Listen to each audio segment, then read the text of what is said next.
Denis Ruellan, cette corporation des publicistes chrétiens et surtout ce syndicat des journalistes français qui prend corps à part entière à partir de 1895, quel est, on pourrait dire, son fonds de commerce? C'est-à-dire qu'est-ce qu'il veut défendre par rapport à ses adhérents, par rapport à la profession?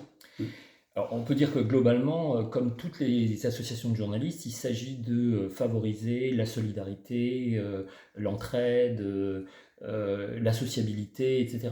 Ce syndicat, et avant l'association, est beaucoup dans les mots et pas tellement dans les actes. La réalité de ses œuvres est assez limitée. C'est-à-dire quand on parle de caisse de retraite ou de caisse de solidarité? C'est pas opératoire, c'est-à-dire qu'on en a l'intention, mais on n'a pas véritablement les moyens de les mettre en place, parce que mettre en place des moyens de solidarité, ça suppose des moyens économiques importants, qu'on va trouver partiellement en créant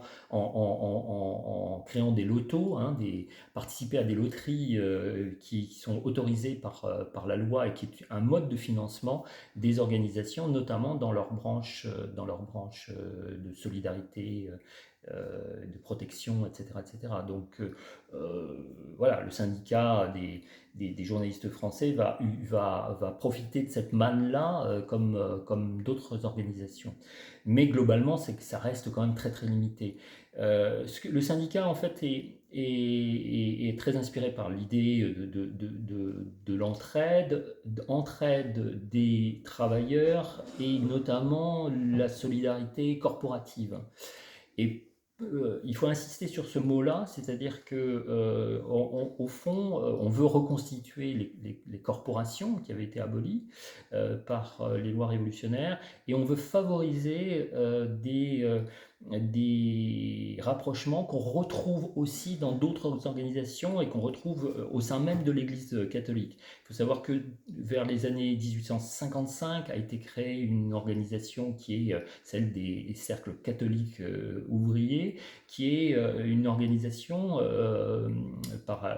créée notamment par Albert Demain, qui veut favoriser l'éclosion d'une élite ouvrière catholique, bien évidemment, mais aussi promouvoir ces idées en quelque sorte d'entente entre le patronat et les ouvriers, dans l'idée qu'il faut lutter à la fois contre les excès du libéralisme et du capitalisme, et lutter contre les effets de ce qu'on appelle la réaction à ce moment-là au capitalisme, qui est le marxisme et les organisations ouvrières qui ont une conception de lutte des classes. Et globalement, il faut comprendre que c'est un mouvement qui concerne l'ensemble de l'Église catholique, puisque jusqu'au sein du Vatican, le pape Léon XIII va promouvoir à partir de 1880 cette approche de christianisme social, qui va évidemment considérablement alimenter des organisations comme les cercles des catholiques ouvriers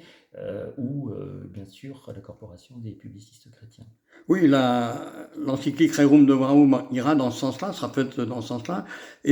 Mais quand même, on voit dans un certain nombre de professions, alors est-ce que c'était le cas chez les journalistes, que de cette volonté un peu collaborationniste avec le patronat, il y a une émancipation de ceux qui composent ces premiers syndicats chrétiens. Oui, globalement, c'est un tel foisonnement que ça peut partir un petit peu dans tous les sens. Une des excroissances, je veux dire, de ce mouvement-là, c'est ce qu'on a appelé le mouvement syndical des jaunes, qui vient du milieu ouvrier, hein, qui a très peu affecté le journalisme. Ce qu'on a appelé les jaunes, c'est un mouvement syndical qui naît à la toute fin du 19e siècle, dans le Jura, avec des syndicalistes qui vont promouvoir l'idée d'un accord entre le capital et le travail, entre les deux formes en quelque sorte de capital, le capital financier et le capital ouvrier. Et ils vont promouvoir une vision syndicale de cet ordre-là. Et ils auront des liens avec les journalistes, puisque Bietri, le fondateur de ce mouvement-là, sera invité dans le syndicat des journalistes français. Donc il y a des liens, il y a un foisonnement. Bon, ce mouvement des jaunes va finalement complètement échouer.